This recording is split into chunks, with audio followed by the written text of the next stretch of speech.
నేను చాలా ప్రాక్టికల్గా ఉండే వ్యక్తిని. దూరం చాలా సుదీర్ఘమైన ప్రయాణం ఇది. ఇదేదో కూర్చోబెట్టాను నెక్స్ట్ 100 రోజుల్లో టెన్షన్లు నరాలు పేలిపోతే లేదు. రాజకీయం చాలా బాధ్యతగా చేద్దాం, చాలా బలంగా చేద్దాం.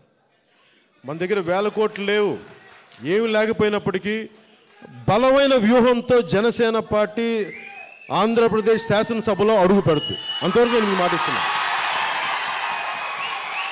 పవన్ కళ్యాణ్ జనసేన పార్టీ ప్రతినిధులు శాసనసభలో అయితే అడుగు పెడతారు. అంతవరకు నేను మాటిస్తున్నాను. అంతటి వ్యూహం, రాజకీయ వ్యూహం, రాజకీయపు ఎత్తుగడలు నాకు వదిలేయండి. నేను మిమ్మల్ని ఎప్పుడు మోసం చేయను. ఒక వ్యూహం వేశానంటే ఒక అడుగు ముందుకేసే వ్యూహం ఉంటుంది తప్ప ఒక అడుగు వెనక్కి లాగే వ్యూహం అయితే నేను ఎప్పుడు వేయను. అది నాకు వదిలేయండి. అంతేగాని కూర్చోబెట్టి నేను ఏమి ఆశించకుండా దూరం వచ్చాను.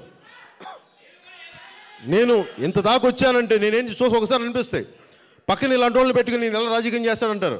నేను చెప్తాను, నాకు ఈ వ్యక్తి కూలంకషంగా తెలుసు. ఈ వ్యక్తి ఎంత అవినీతిపరుడా, నీతి ఉన్నవాడా, మొత్తం నాకు తెలుసు. కాకపోతే నేనేం నమ్ముతానంటే నా దగ్గరికి ఒకళ్ళు శరణను వచ్చి నీతో పని చేస్తాను అనుకున్నప్పుడు, నువ్వు సమాజానికి ఉపయోగపడతాను అనుకున్నప్పుడు పడు. కానీ నన్ను వాడుకొని ఇంకా నువ్వు దోపిడీ చేద్దామంటే ఆ దోపిడీని చూస్తా కూర్చున్న వ్యక్తిని అయితే నేను కాదు. ఈ వీడియో మీకు నచ్చినట్టయితే లైక్ చేయండి, షేర్ చేయండి. మరిన్ని ఇంట్రెస్టింగ్ వీడియోస్ చూడడానికి మా ఛానల్ కు తప్పక సబ్స్క్రైబ్ అవ్వండి.